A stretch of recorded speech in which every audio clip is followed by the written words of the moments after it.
Estamos estudiando el libro de Ageo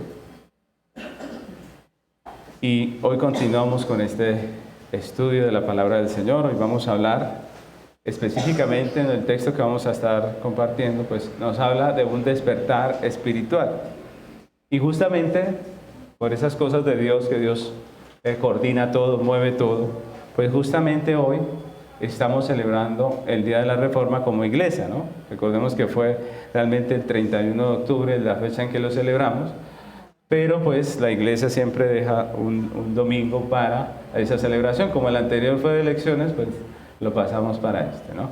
Pero en esta celebración vamos precisamente a hablar del tema de hoy, de lo que hoy nos habla el Señor a través de Ageo, y es de un despertar espiritual. Recordemos que la reforma fue precisamente un despertar espiritual que Dios provoca en el año de 1517. Realmente eso empezó antes, ¿no?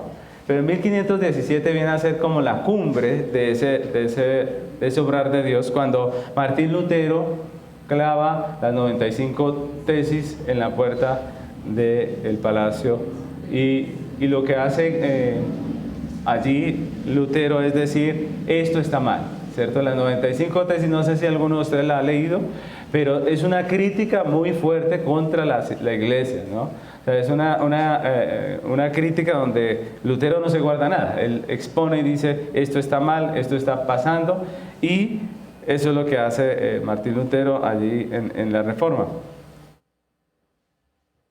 Y hoy vamos a hablar precisamente acerca de un despertar espiritual. Hoy, tomando las palabras de Ageo, podemos decir que en la Reforma lo que Dios hizo fue despertar el espíritu de sus siervos, de algunos hombres, para que la iglesia volviera a la escritura, a las sagradas escrituras. Entonces, si nosotros vemos, Dios despertó el espíritu, como dice Ageo, de hombres en diferentes lugares del mundo, en esto de la Reforma. Por ejemplo, Martín Lutero lideró la Reforma en Alemania. Calvino, aunque era francés, él lidera la Reforma en Ginebra. Zwinglio en Suiza, John Knox en Escocia, y prácticamente Dios despierta el corazón de muchos hombres en cada lugar a hacer esto, a decirle a la iglesia, estamos mal, estamos por mal camino, ¿no?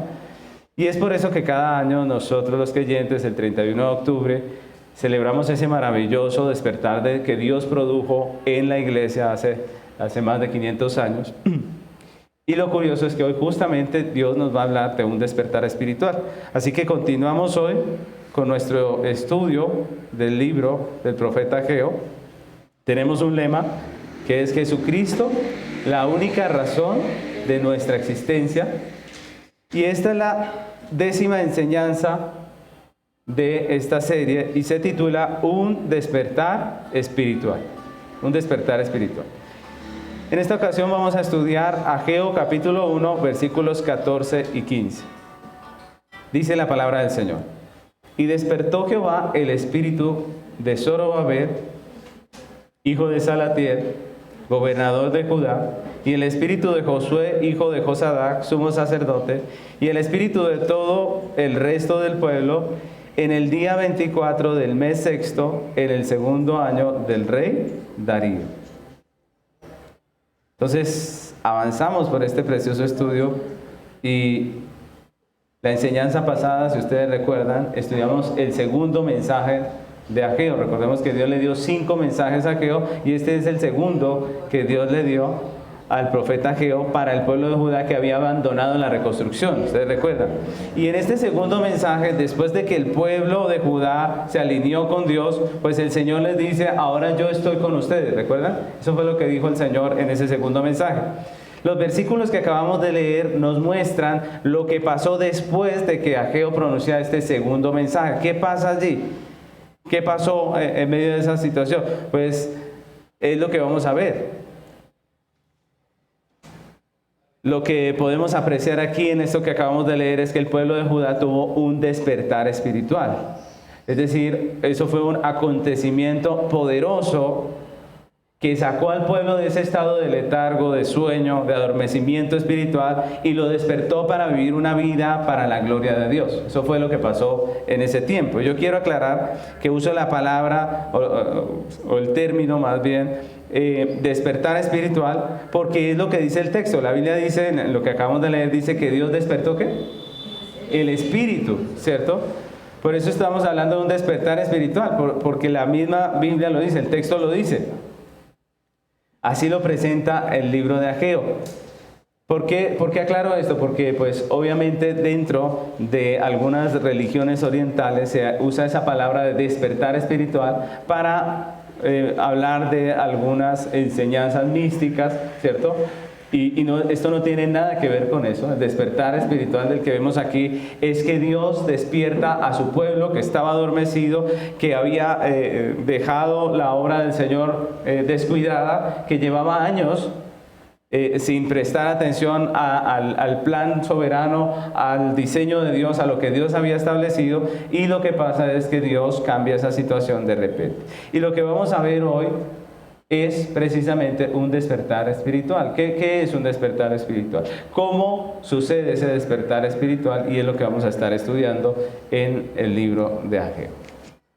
Entonces, lo primero que vemos aquí en este libro, recordemos que siempre lo vemos en 3 punticos, pues lo primero que vemos aquí en el libro del profeta Ageo, en este texto, es que un despertar espiritual es una obra divina. Vamos a hablar de 3 características.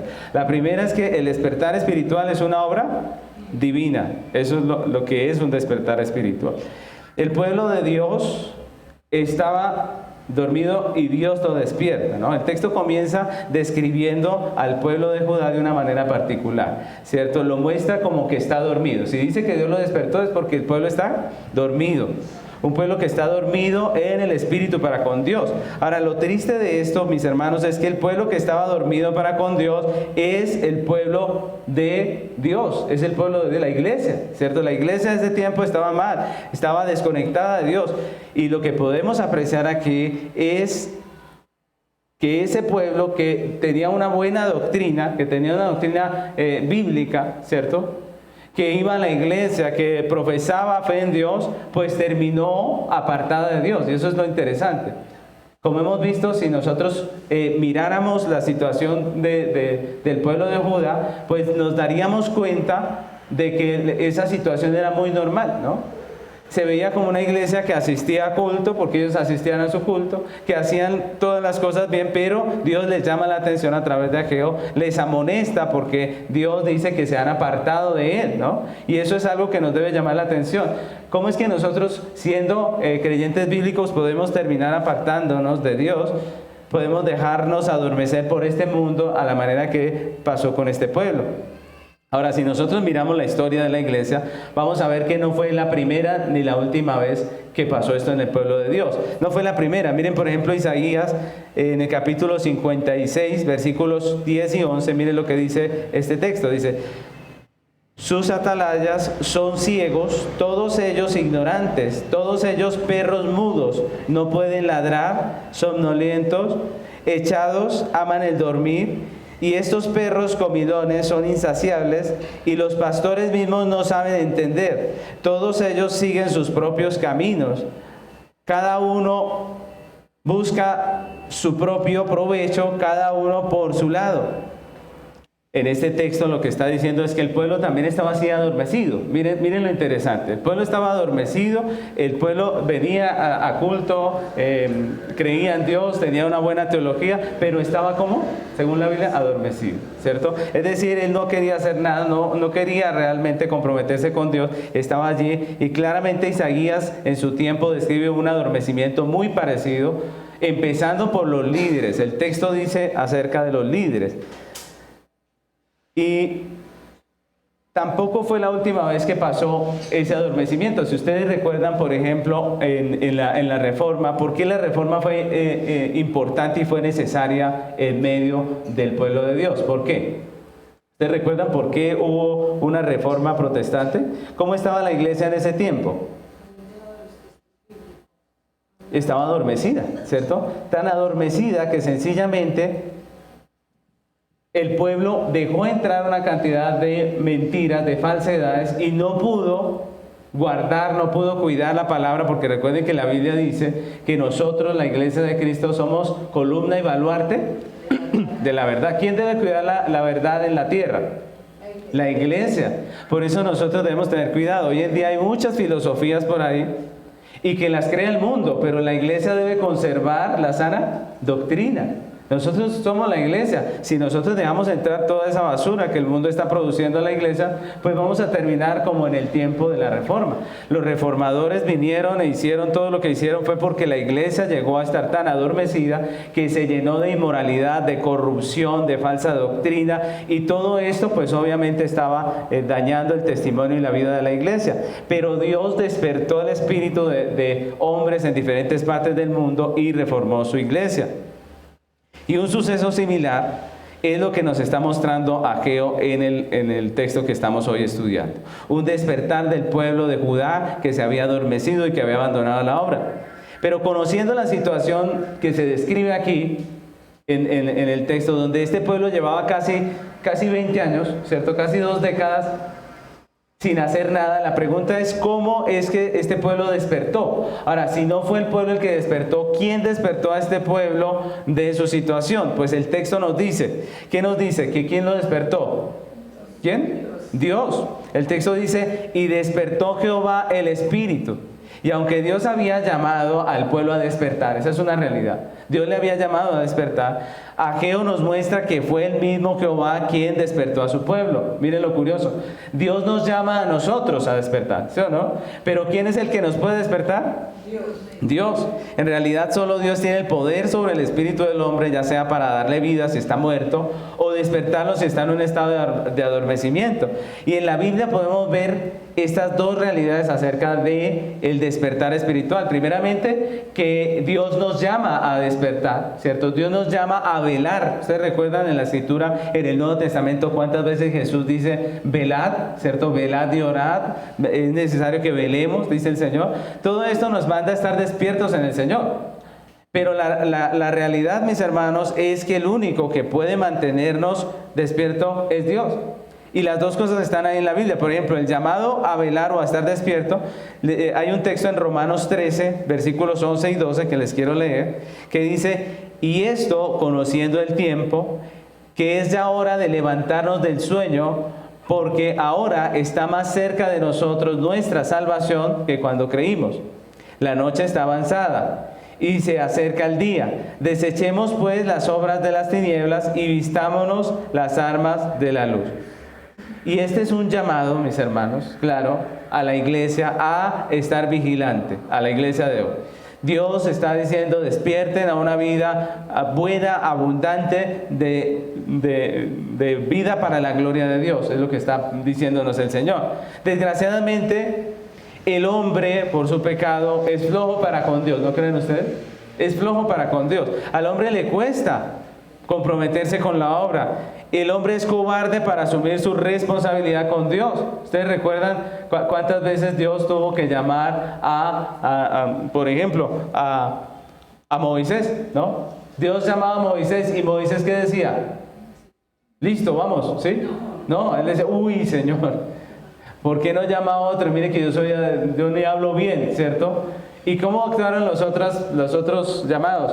Todos fueron lo mismo, ¿cierto? Ninguno estuvo tan presto. ¿Por qué? Porque nosotros somos flojos para el llamado de Dios, somos flojos para hacer su voluntad, somos irresponsables con el llamado de Dios y Dios es quien obra en nosotros lo correcto. Eso es lo que dice la Biblia. Miren un versículo que está en Hebreos, capítulo 13, versículo 20 y 21. Miren lo que dice acerca de esta realidad, que es una realidad un poco cruel, pero que es la verdad. Dice Hebreos 13, 20 y 21 dice, y el Dios de paz que resucitó de los muertos a nuestro Señor Jesucristo, el gran pastor de las ovejas, por la sangre del pacto eterno, os haga aptos en toda obra buena para que hagáis su voluntad, haciendo Él en vosotros lo que es agradable delante de Él, por Jesucristo, al cual sea la gloria por los siglos de los siglos. Amén.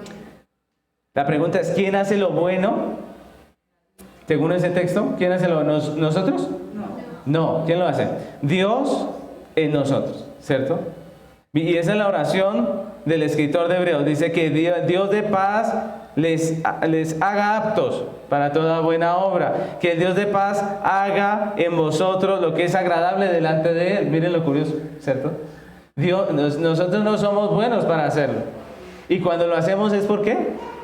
Porque Dios lo hace en nosotros. Y es lo que está mostrándonos aquí el libro de Ageo. Dios estaba obrando en su pueblo un despertar. Y eso es lo que es un despertar. Es una obra de Dios. Dios obrando en su pueblo. Y esto es importante para nosotros porque nos recuerda la dependencia que tenemos de Dios. ¿No creen ustedes? Como iglesia. Miren que esto es importante. La iglesia depende de Dios. No es suficiente la sana doctrina, que la tenemos, ¿cierto?, sino que es necesario el obrar de Dios para que la iglesia haga lo que tiene que hacer y viva como tiene que vivir.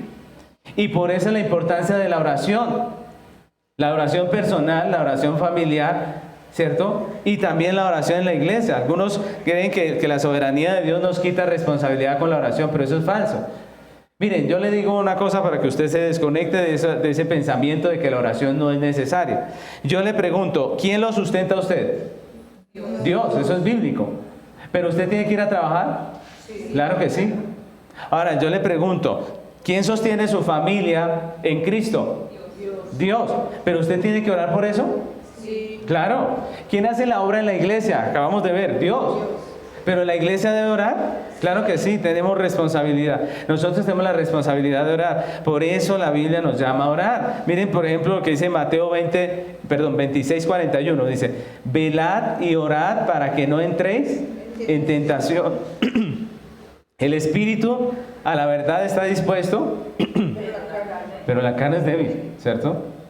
Debemos orar por la iglesia. Si somos miembros de una iglesia local y estamos comprometidos con la iglesia local, si queremos ver la iglesia que se mantenga en la verdad, si anhelamos la conversión de otras personas aquí en esta congregación, pues nosotros, nuestras familias, debemos aprender a orar por eso, ¿cierto? Si queremos que la fe siga firme en nuestros hijos, debemos aprender a orar por eso, ¿cierto? Necesitamos orar por eso, porque ¿quién es el que puede poner el querer como el hacer?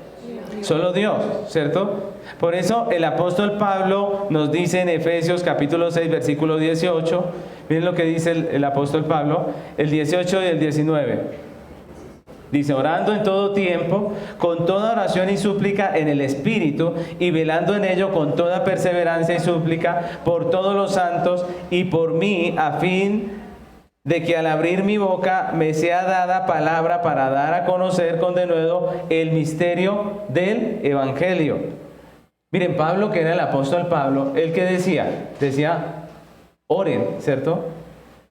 Oren, oremos por.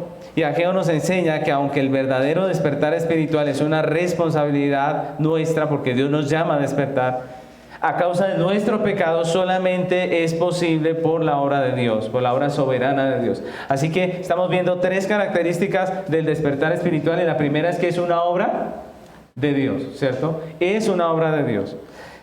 El segundo punto, la segunda característica que podemos ver aquí acerca del despertar que Dios nos está enseñando aquí en Ageo, es que permite una comprensión correcta de la vida. El despertar espiritual permite una comprensión correcta de la vida.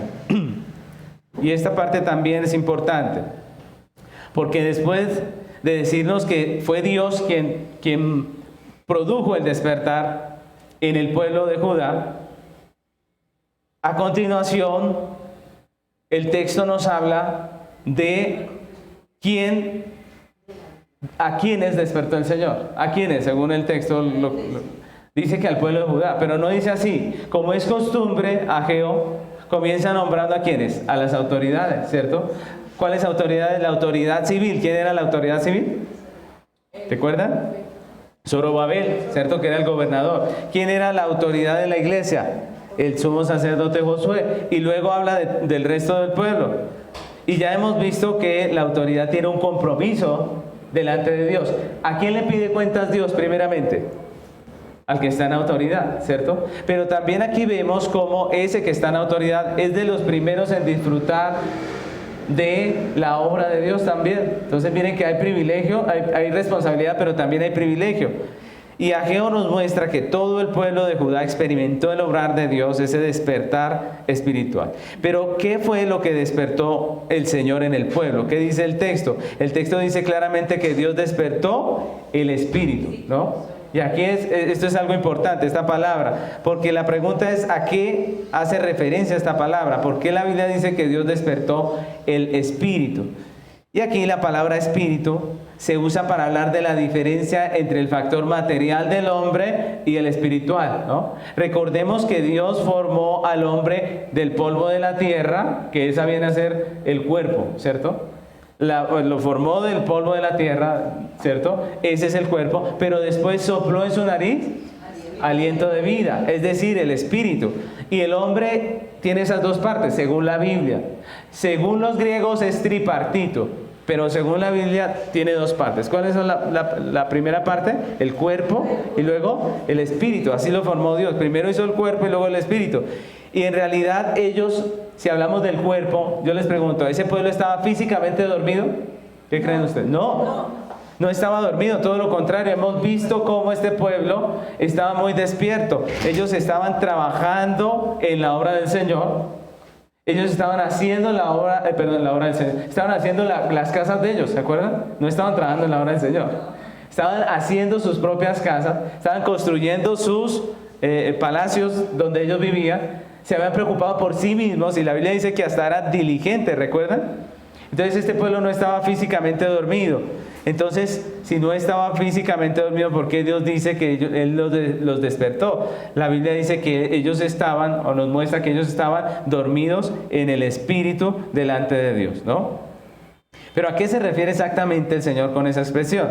Pues para responder a esa pregunta tenemos que volver al contexto de Ageo. Tenemos que mirar cómo estaba el pueblo para decir un adormecimiento espiritual es esto, ¿no? Pues para responder a esa pregunta tenemos que mirar lo que ya nos mostró Ageo, y en todo lo que hemos estado estudiando del libro, el contraste es entre una vida enfocada en el hombre, ¿cierto? Enfocada en el hombre, en lo terrenal, en lo vano, y una vida enfocada en lo eterno, que es en lo de Dios, en su voluntad y en su propósito. Ese es el contraste.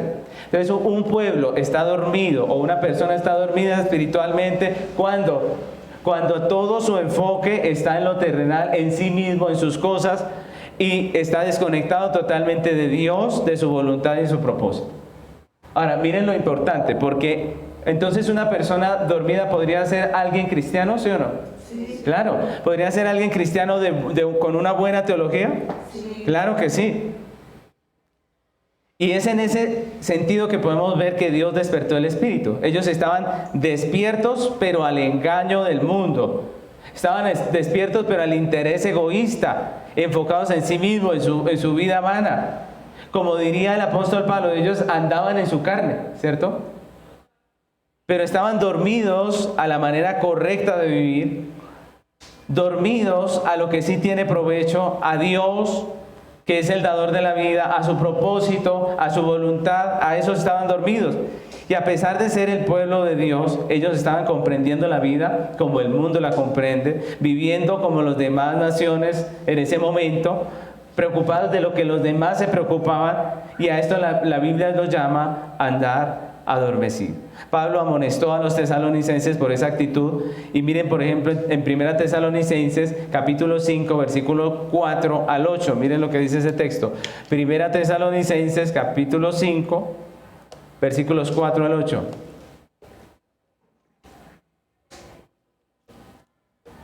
La palabra del Señor dice: mas vosotros, hermanos, no estáis en tinieblas, para que aquel día os sorprenda como ladrón, porque todos vosotros sois hijos de luz e hijos del día. No somos de la noche ni de las tinieblas. Por tanto, no durmamos como ¿quiénes? Como los demás. ¿Quiénes serán los demás? Los del mundo. La gente del mundo, para Dios, está dormida, está muerta, ¿cierto? Dice, sino velemos y seamos sobrios, pues los que duermen en la noche duermen, y los que se embriagan de noche se embriagan. Pero nosotros, que somos del día, seamos sobrios, habiéndonos vestidos con la coraza de fe y de amor, y con la esperanza de salvación como yelmo. Miren lo que dice el apóstol Pablo. Está amonestando a la iglesia porque estaba andando como el mundo, y Pablo llama a esa iglesia una iglesia que estaba dormida y que necesita despertar. La pregunta es, ¿se puede decir que la iglesia moderna tiene una comprensión de la vida mundana, sí o no? La iglesia actual. ¿Qué creen ustedes? Claro, si ustedes miran cuál es la meta de la iglesia moderna, muchas veces la meta de la iglesia moderna es tener en esta tierra, ¿no? Es llegar a tener, es no sufrir nada aquí en la tierra, eso es bienestar, es prosperidad terrenal. Todas esas son las metas de la iglesia moderna. Y eso no es lo que la Biblia dice, no es la visión de Dios para la iglesia. Se puede decir, si nosotros ya miramos un poco más para nosotros, se puede decir que la iglesia está viviendo como los impíos, enfocados en la vanidad de esta tierra. ¿Ustedes qué creen? Claro que sí, en muchos sentidos sí. Y hagámonos una pregunta más personal. ¿Se puede decir con justicia de mí como cristiano que soy un cristiano que tiene una teología bíblica? ¿Se puede decir de mí como cristiano que estoy dormido en las cosas de Dios? Sí. Esa es la pregunta que nos debemos hacer personalmente. Tenemos que reconocer, mis hermanos, que gran parte de la iglesia que profesa temor a Dios o fe en Dios vive igual que el mundo, enredada en la vanidad y en las cosas de este mundo. La iglesia sabe que Dios la creó para su gloria, pero vive para sí misma. ¿Cuántos creyentes realmente viven para la gloria de Dios? Si nosotros hiciéramos una encuesta, ¿cuántos cumplen el propósito para el cual Dios les puso en esta tierra? Pero nuestro texto dice algo que es muy hermoso, y es que Dios despertó el espíritu de estas personas, y eso nos da esperanza, porque la iglesia moderna tiene esperanza ¿en quién? En Dios únicamente, ¿cierto? Solamente en Dios.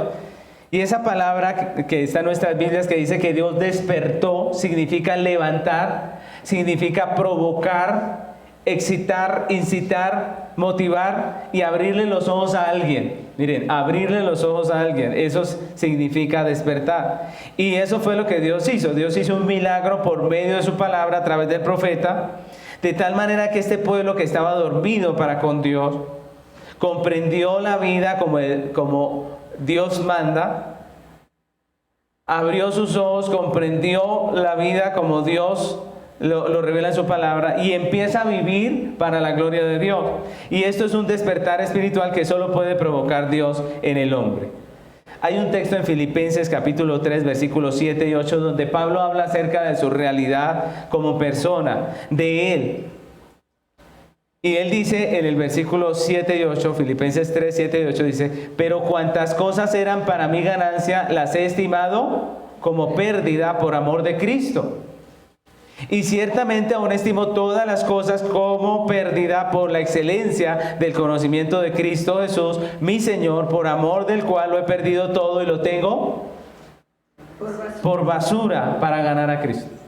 Lo tengo por basura. Miren este cambio tan radical en Pablo, ¿no les parece? Porque todos nosotros tenemos cosas que apreciamos, ¿no? Hay gente que es muy celosa con sus cosas, ¿cierto? Que aprecia mucho lo que tiene. Pero lo que pasó con Pablo es que dice que eso que tanto apreciaba, ahora lo tiene por... ¿No les parece que es tremendo ese cambio? No dice, ahora me gusta menos. No dice, les estoy perdiendo la motivación. No, él dice, todo eso que yo amaba, ahora lo tengo por basura. Y yo quisiera que pensáramos de qué está hablando el apóstol Pablo aquí, en estos versículos. Él está hablando de su vida. Él está hablando de su profesión, del orgullo que representaba para él su nacionalidad, porque él dice que yo soy hebreo de hebreos, si ustedes recuerdan en el texto. También está hablando de su propia justicia. ¿Recuerdan que él que se creía muy justo? Que él hacía todo como debía. Está hablando de todo aquello que para él significaba algo importante. Está hablando de toda esa posición como fariseo y de todo lo que era para él valioso. Pero cuando Jesucristo se reveló a su vida, ¿qué pasó? Sus ojos físicos, ¿recuerdan qué pasó? Se cerraron por un tiempo. Pero sus ojos espirituales pudieron ver. Él pudo ver y comprender que su existencia tenía un propósito y ese propósito no era el mismo, no era su orgullo, no eran sus títulos, no era nada de eso, sino que el propósito de la vida era Cristo. Y todas esas cosas que para él eran valiosas, pues empezaron a perder valor. Todo eso que le daba cierto estatus terrenal dejó de tener importancia para el apóstol Pablo y él comenzó a trabajar por lo que sí tiene valor, por Cristo, por su obra, por el Evangelio, por la gracia del Señor. Y yo quiero que usted entienda algo importante, mi hermano. La vida que tienes, su existencia en esta tierra, su paso por este mundo, no se trata de usted, no se trata de sus logros. No se trata de su realización personal, de su honor. Se trata de Cristo, se trata del plan eterno de redención. Se trata de la satisfacción de la justicia de Dios. Se trata de la vindicación de la ley de Dios. Se trata del cumplimiento del pacto eterno de redención. Estamos aquí por algo mucho más grande que nosotros. Más grande que nuestro orgullo, más grande que nuestro honor, más grande que nosotros. Estamos aquí para el glorioso propósito, el maravilloso fin de glorificar a Dios con nuestras vidas. Estamos aquí para glorificar a Dios con nuestras vidas. Estamos aquí para glorificar a Dios con nuestras vidas, con nuestras familias, con nuestros trabajos, y ese debería ser nuestro fin. El mundo nos quiere dar algunas directrices de lo que debemos hacer con nuestros hijos, con nuestra familia. El mundo nos quiere enseñar cómo debemos ver nuestro trabajo, nos quiere enseñar cuáles deben ser nuestros anhelos, nuestros sueños. Pero la Biblia ya nos dio un propósito, nos dio una causa y nos dice para qué tenemos una familia, nos dice para qué tenemos un trabajo, nos dice para qué tenemos una vida. Todo esto lo tenemos para la gloria de Dios. Yo no sé para qué el mundo criará hijos, pero yo crío hijos para Dios. Yo no sé para qué trabajará el mundo. Si quiere llegar, el mundo quiere proponer que nosotros tengamos el deseo de ser millonarios y que todos nosotros podemos alcanzar ese fin y todas esas cosas. Pero yo estoy trabajando para la gloria de Dios. Mi trabajo, mi vida, mi familia debe ser para la gloria de Dios, o no tiene sentido, mis hermanos.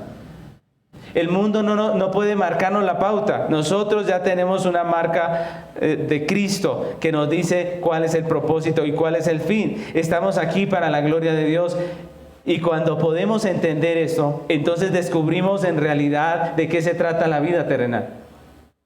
Y ahí es cuando, al igual que el apóstol Pablo, pues nuestros intereses van a empezar a cambiar. Nuestros deseos van a empezar a cambiar. ¿En qué invertimos nuestra vida, nuestro tiempo, nuestro ser, nuestro pensamiento va a cambiar?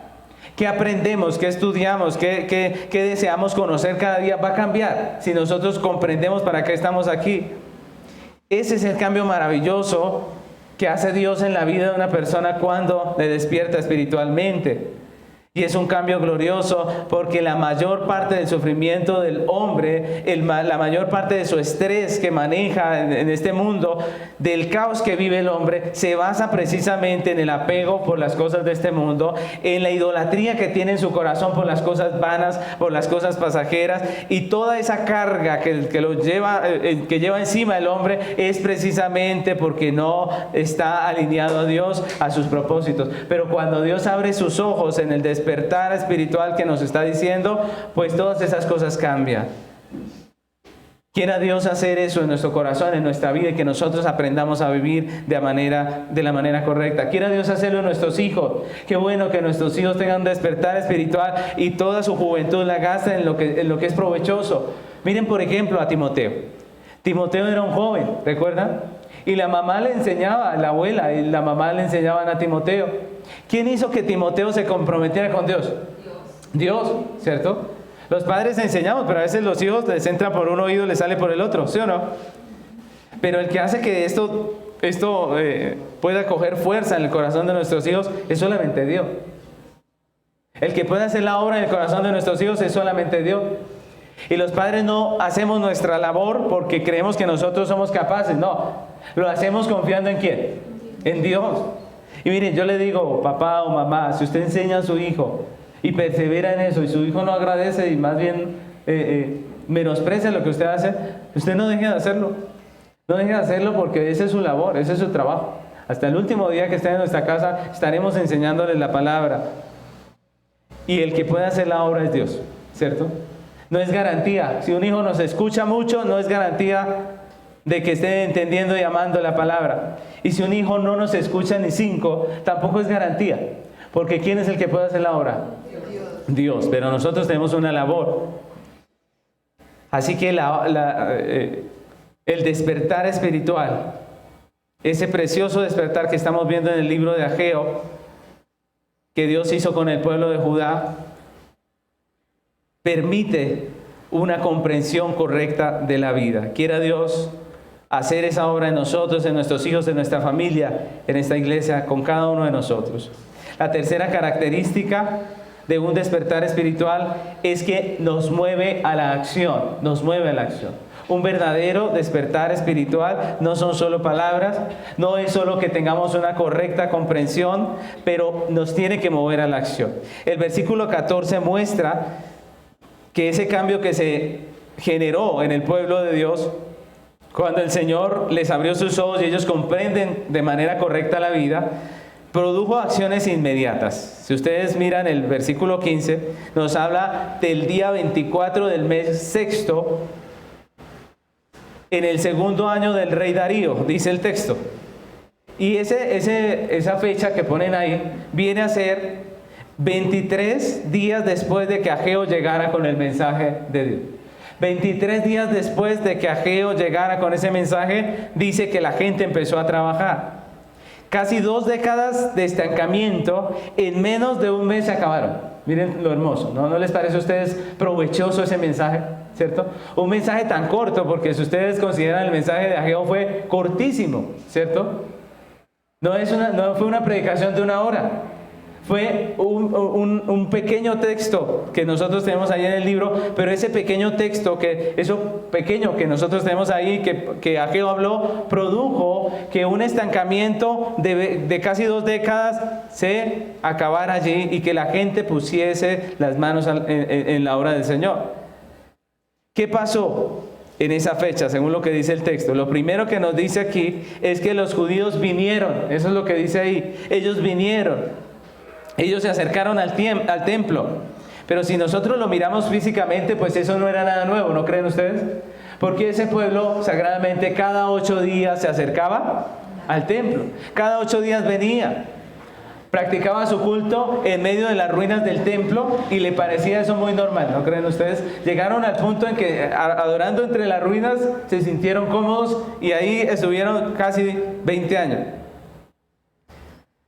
Pero ahora el texto nos dice que ellos se acercan de una manera diferente. Como Dios abre los ojos de ellos, ellos pudieron ver el templo en ruinas. Pudieron ver cómo estaba la situación realmente. Pudieron ver la necesidad que tenía ese templo de la acción de ellos, ¿no? Y eso es algo tremendo porque es la realidad de nosotros los hombres. En un estado de adormecimiento nosotros somos capaces de menospreciar los regalos de Dios, ¿no? Y eso es triste, ¿no creen ustedes? Por ejemplo, nosotros tenemos familia.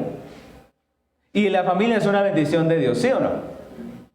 La familia es una bendición de Dios.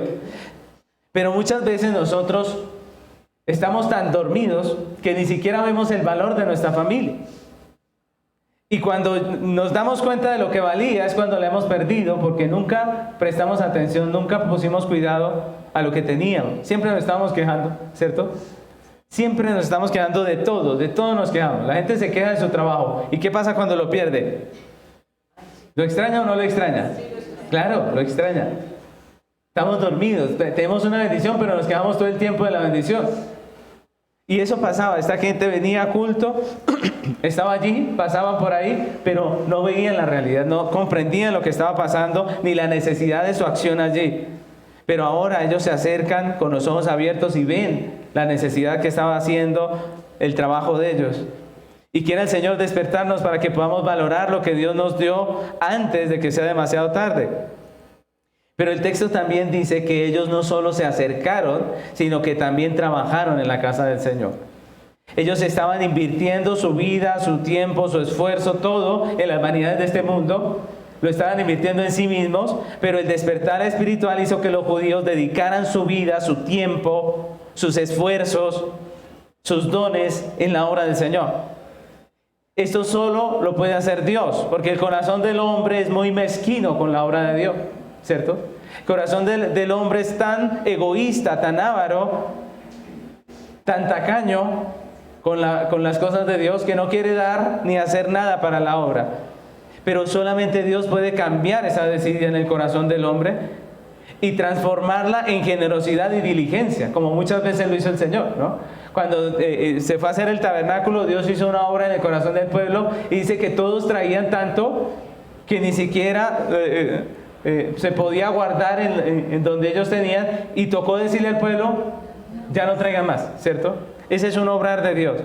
Y lo que vemos en este texto es que el pueblo empezó a vivir de la manera correcta, con el enfoque correcto, es decir, para la gloria de Dios. Ellos empezaron a trabajar en la casa de Dios, y ese es un reconocimiento de que Dios es el dueño de la vida. Pero también muestra una comprensión de la necesidad de obedecer la voluntad de Dios y una identificación del verdadero propósito de para qué estaban allí. El despertar espiritual hace que entendamos la vida en función de Dios, de su propósito eterno. Y eso produce un cambio visible en la manera en que valoramos las cosas, en la manera en que nos comportamos, en que reaccionamos a las diferentes situaciones y acontecimientos de la vida. Eso hace que ordenemos nuestra vida en prioridades reales, en lo que realmente tiene valor. Y un ejemplo muy claro es Zaqueo. ¿Ustedes recuerdan a Zaqueo? Dice la Biblia que este era un publicano. Era un publicano avaro. Y en Lucas 19, 8 al 10 dice la palabra. Lucas 19, del 8 al 10. Miremos ese texto.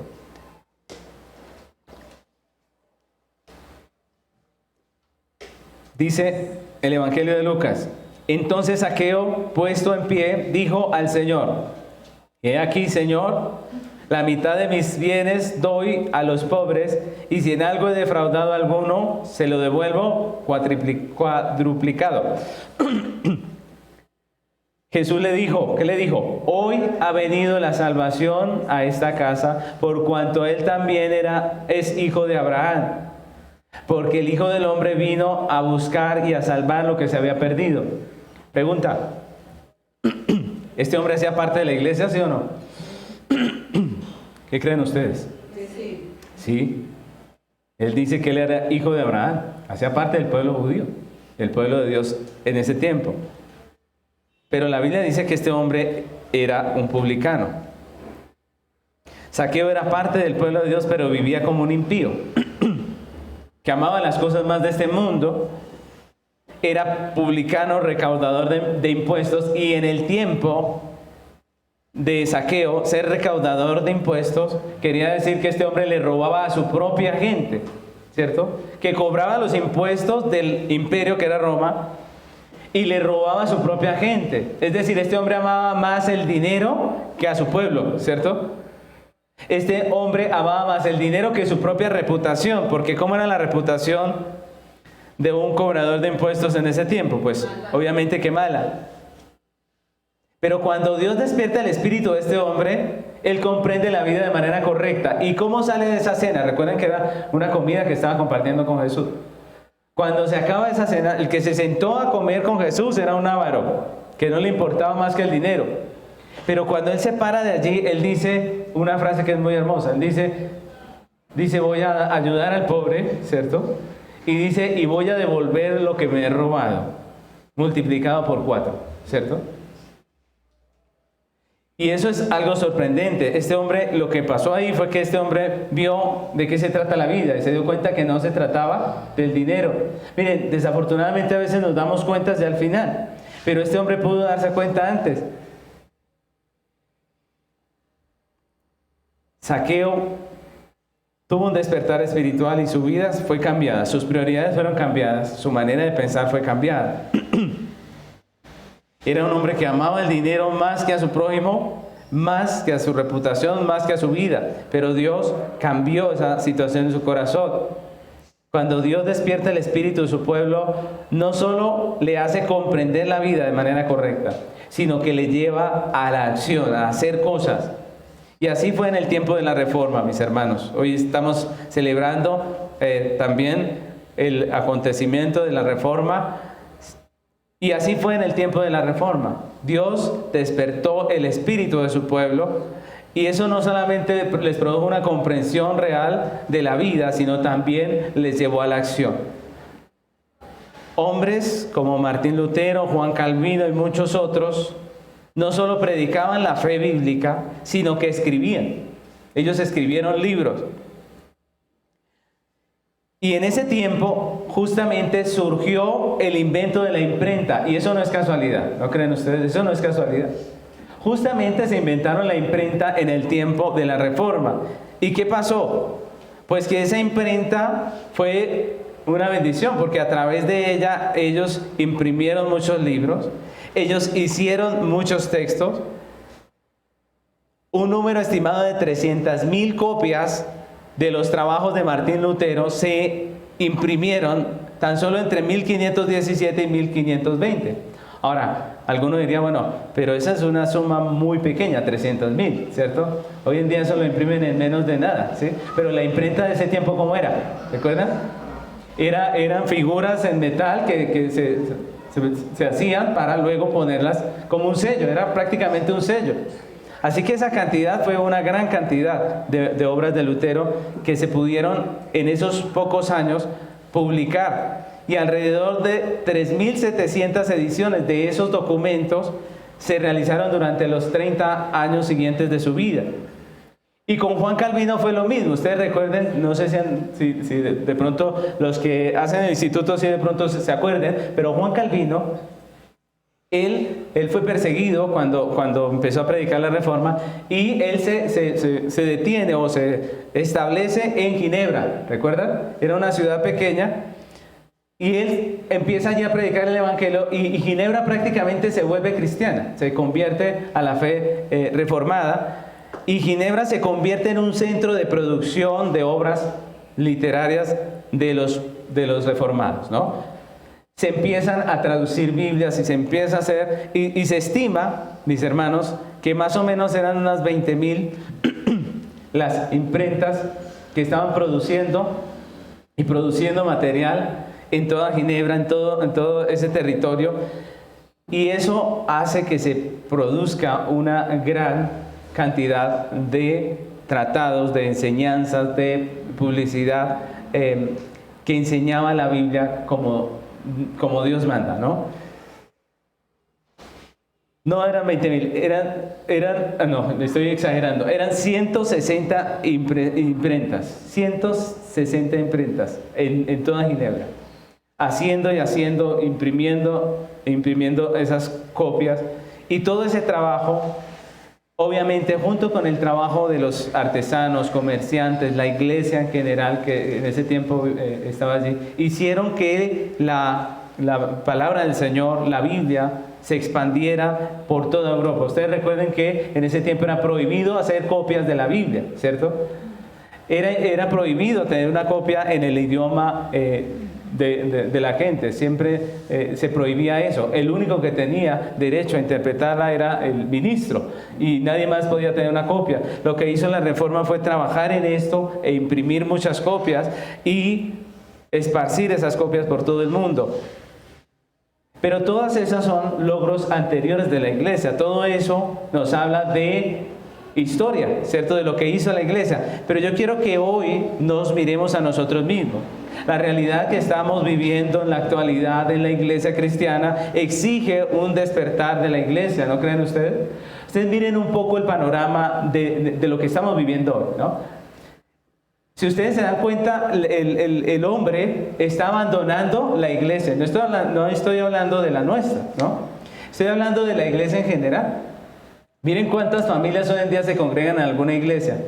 En muchos países que eran reformados, como Alemania, todos estos países, hoy en día la palabra de Dios ya ha sido dejada por mucha cantidad de pueblo. Hoy en día no son países cristianos muchos de los que fueron países cristianos antes. La gente se está apartando de Dios y las religiones falsas abundan. Así que muchos de los que son religiosos están en religiones falsas. El cristianismo que se vende hoy en día en muchos lugares es un cristianismo humanista, que promete muchas cosas que la Biblia no promete y que habla de Dios de una forma totalmente equivocada. Y todas estas realidades hacen que en nuestro tiempo se requiera una reforma, ¿no creen ustedes? Hace falta que nosotros enseñemos la Biblia como Dios manda, como lo dice la Escritura, que nosotros presentemos al Dios de la Biblia, al Dios que no es solamente amor, sino que es un Dios soberano, un Dios poderoso, un juez, ¿cierto? Hace falta que la iglesia que es bíblica, que es reformada, también se levante, se despierte y haga. Mis hermanos, siento decirlo, pero muchas veces cuando somos reformados, cuando somos bíblicos, vivimos contentos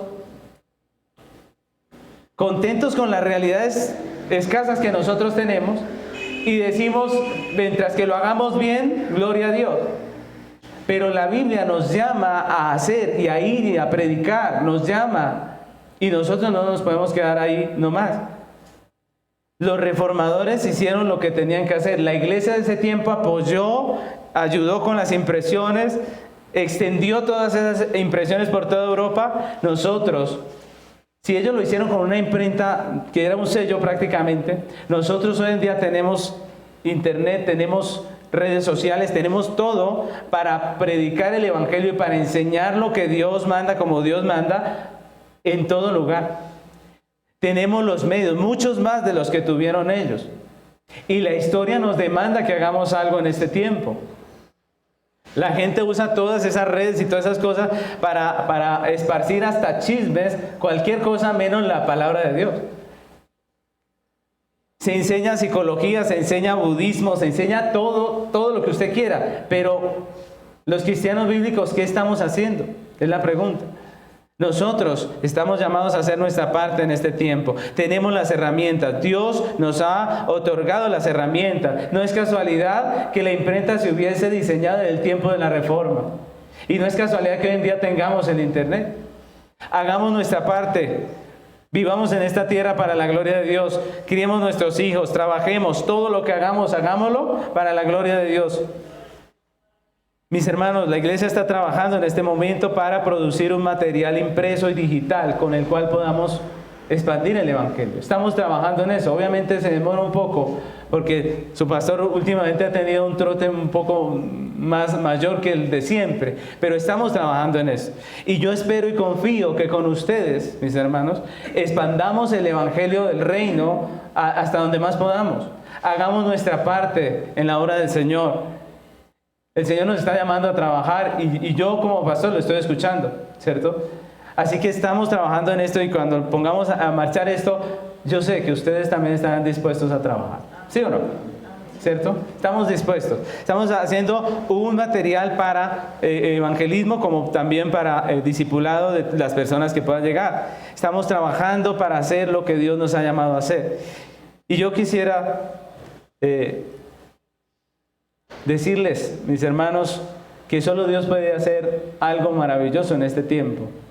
Por eso, mis hermanos, quiera el Señor hoy también liberarnos a nosotros de nuestro egoísmo, de nuestra idolatría, de nuestra vanidad. Quisiera Dios quitar esa apatía por la obra del Señor, abrir nuestros ojos para que podamos ver la brevedad de esta vida terrenal de forma correcta. De tal manera que lo que nos resta de vida en esta tierra, podamos nosotros vivirlo para su gloria, haciendo lo que Él nos ha llamado a hacer, criando familias para la gloria de Dios, trabajando para la gloria de Dios, haciendo iglesia para la gloria de Dios. Así que les animo, mis hermanos, a que terminemos este tiempo orando, dándole gracias al Señor por su misericordia, su bondad, pero también reconociendo delante de Él que en muchos aspectos nosotros estamos dormidos para su obra y pidiéndole que nos ayude, que nos despierte, que despierte nuestro corazón a su obra, que podamos nosotros hacer. Si en el mundo está pasando tanta cosa, nosotros no podemos ser espectadores nada más. Tenemos que hacer nuestra parte como creyentes. Amén. Les invito a que se pongan sobre sus pies y oremos.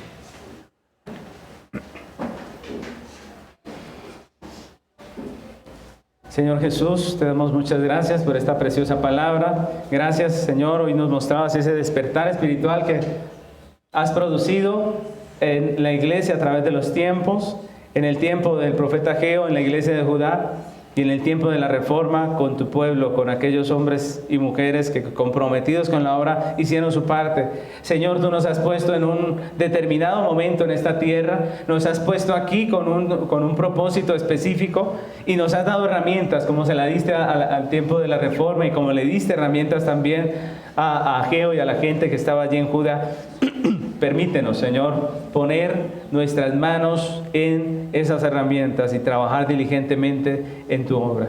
Señor, quieras tú despertarnos. Nosotros reconocemos que en muchos sentidos estamos dormidos para la obra del Señor, que nuestro corazón es codicioso, avaro, egoísta, idólatra, Señor, y que necesitamos, Señor, ese despertar. Quieras tú despertar nuestro corazón, despertar a esta iglesia cristiana y las iglesias cristianas reformadas, bíblicas, Señor, para trabajar en tu obra. Señor, gracias por lo que has hecho aquí en Colombia. Gracias, Señor, por las iglesias que has levantado, por los presbiterios, por todo lo que estás haciendo. Pero, Señor, queremos hacer nuestra parte. Queremos hacer la obra que tú nos has llamado a hacer. Ayúdanos, despierta tu iglesia, bendice tu iglesia. Señor, el mundo se mueve de manera rápida, se actualiza, se extiende, Señor, cada vez más ese sistema.